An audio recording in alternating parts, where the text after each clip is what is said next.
Assalamualaikum warahmatullahi wabarakatuh. Saya Aino Putri Nabila, nomor absen 12, kelas 11 APL 2. Di sini saya akan mempresentasikan materi tentang 4 hal penting dalam menganalisis perencanaan produksi massal. 4 hal penting dalam menganalisis perencanaan produksi massal. Perencanaan produksi sendiri merupakan proses menciptakan ide produk serta menindaklanjuti hingga produk diperkenalkan kepada segmen pasar yang dituju. Produksi sendiri merupakan suatu kegiatan yang dilakukan dengan tujuan menambah nilai guna serta menciptakan benda yang baru sehingga dapat memberikan manfaat yang lebih serta bisa memenuhi kebutuhan dari konsumen. Sedangkan produksi massal dapat diartikan sebagai metode produksi barang dalam jumlah yang besar tetapi dengan biaya yang lebih rendah untuk setiap unitnya. Meski harganya lebih murah tetapi tidak serta-merta kualitasnya buruk. Bahkan produksi massal sudah distandarisasi interchangeable parts yang mana alat ini digunakan untuk proses produksi jenis barang yang sama. Menganalisis perencanaan produksi massal mencakup berbagai langkah kerja serta perbaikan langkah itu. Rencana ini dilakukan melalui tahap implementasi dan pengendalian. Kegiatan ini mempunyai perhatian berupa melihat berbagai kemajuan untuk mencapai target yang telah direncanakan. Perusahaan juga perlu mempunyai strategi cadangan jika produk mengalami kegagalan di pasaran. Di antaranya ekstensi produk serta adanya perubahan dalam distribusi, promosi, serta harga. Menganalisis perencanaan produksi secara massal timbul ketika pada masa revolusi industri, yakni setelah mesin diketemukan. Maka dari itu, sampai kini produksi massal biasanya memakai alat lainnya, mesin. Dengan begitu, maka proses produksi bisa semakin cepat. Langkah-langkah dalam menetapkan skala proses produksi. 1. Menentukan jenis produksi yang akan diproduksi. 2. Kapan kegiatan produksi akan segera dimulai. 3. Berapa jumlah produk yang diproduksi. 4. Berapa jumlah dana yang dibutuhkan.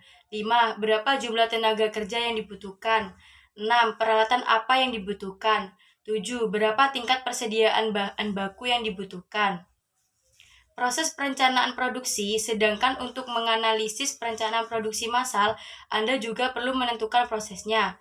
Adapun dalam praktik pelaksanaannya, ada 5 tahap yang harus dilakukan, meliputi 1. Routing, merupakan penetapan dan penentuan urutan proses produksi yang berasal dari bahan mentah hingga menjadi produk jadi. Pada urutan ini harus termasuk juga proses menyusun alat yang digunakan. Routing ini juga dapat diartikan sebagai penyusunan jalur kerja, di mana bentuknya bisa berupa urutan pengerjaan produk, urutan proses operasi kerja atau lini masa operasional dari suatu perusahaan. Routing sendiri mencakup beberapa informasi yang penting seperti suplai bahan, kuantitas mesin, staf dan karyawan, kualitas produk, operasional kerja, alat produksi, dan sebagainya. Melalui routing, Anda dapat mengetahui tentang kebutuhan apa yang mesti dipenuhi supaya pengerjaan produk serta perusahaan bisa berjalan dengan baik. 2. Scheduling, yakni penetapan serta penentuan jadwal kegiatan operasi dalam suatu proses produksi di mana disinergikan sebagai kesatuan yang utuh. Dari proses ini akan dapat diketahui penggunaan waktu ketika pemrosesan produksi yang sesuai dengan urutan. Scheduling ini dikerjakan berdasarkan pada hasil routing. Jika terdapat pekerjaan yang mesti dilakukan secara simultan, sehingga perlu dibuat skala prioritas. Perlu ditentukan pekerjaan mana yang mesti didahulukan supaya tidak terjadi bottleneck. Dalam proses ini harus memperhitungkan waktu mulai serta penyelesaian kerja, serta menentukan waktu cadangan untuk mengantisipasi hal-hal yang tidak terduga. Waktu cadangan bisa didelegasikan pada setiap pos kerja, sehingga perusahaan bisa melakukan proses produksi dengan lebih terkontrol sehingga sesuai dengan keadaan aktualnya. 3. Dispatching merupakan penentuan proses pemberian perintah dalam melaksanakan operasi yang telah direncanakan ketika proses routing serta scheduling.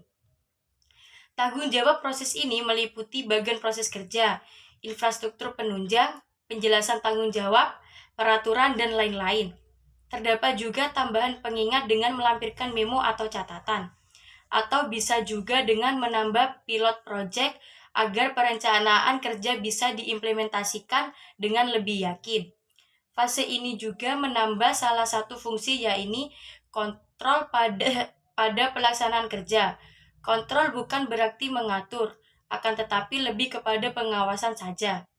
Saat terjadi hal yang di luar rencana, maka pengawas dapat mengambil sikap tegas agar proses produksi bisa kembali sesuai pakem yang dibuat pada bagian perencanaan. 4.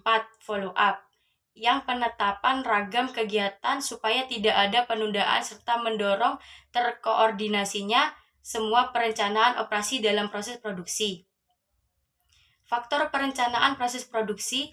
Menganalisis perencanaan produksi massal juga harus dilakukan dengan memperhatikan faktor-faktornya yang meliputi 1. Manfaat produk untuk konsumen.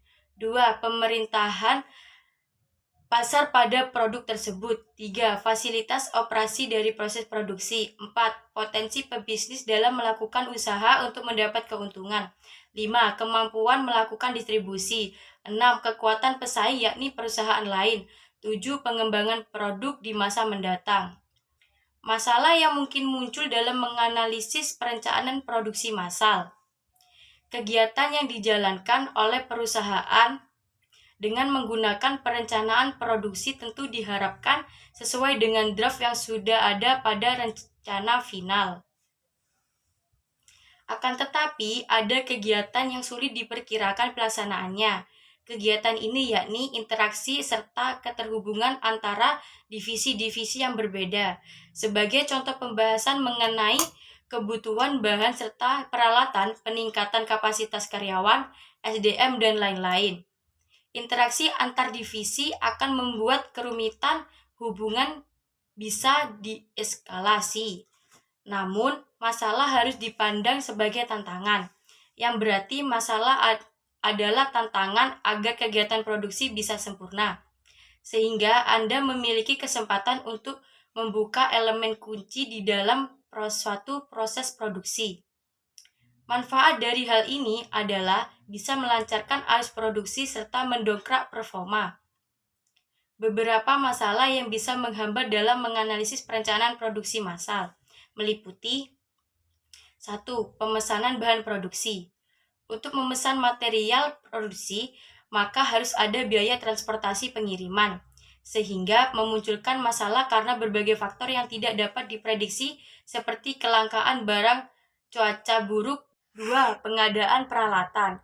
Untuk mengadakan peralatan, maka harus terdapat penilaian khusus serta sesuai dengan kebutuhan produksi, sehingga harus ada beberapa peralatan sebelum ditemukan yang paling sesuai dengan kebutuhan. 3. Bottleneck merupakan kemacetan karena proses produksi yang selalu tumpang tindih antara satu dengan yang lainnya. Masalah yang paling utama dikarenakan bottleneck terjadi untuk 2 maupun lebih kegiatan produksi yang penting. Ini adalah masalah dalam menganalisis perencanaan produksi yang cukup fatal, sehingga Anda tidak bisa memilih salah satunya. Untuk menyelesaikan masalah ini, maka harus ada penyusunan strategi kerja yang menggunakan terbaik sehingga hasil lebih optimal. 4. Rekrutmen karyawan. Jabatan dan posisi yang terspesialisasi membutuhkan peningkatan kualitas sehingga produksi menghasilkan produk yang lebih optimal. Padahal karyawan adalah peran yang sangat penting ketika melakukan kegiatan operasional, sehingga harus ada posisi alternatif yang bisa menghandle pekerjaan itu selama dilakukan pelatihan untuk karyawan. Dalam rekrutmen karyawan, baru juga harus ada proses belajar untuk bisa menyesuaikan diri dengan ritme pekerjaan, sehingga harus ada ruang toleransi serta batasan waktu yang jelas supaya proses ini bisa berjalan dengan baik. Sekian dari saya, kurang lebihnya mohon maaf. Wassalamualaikum warahmatullahi wabarakatuh.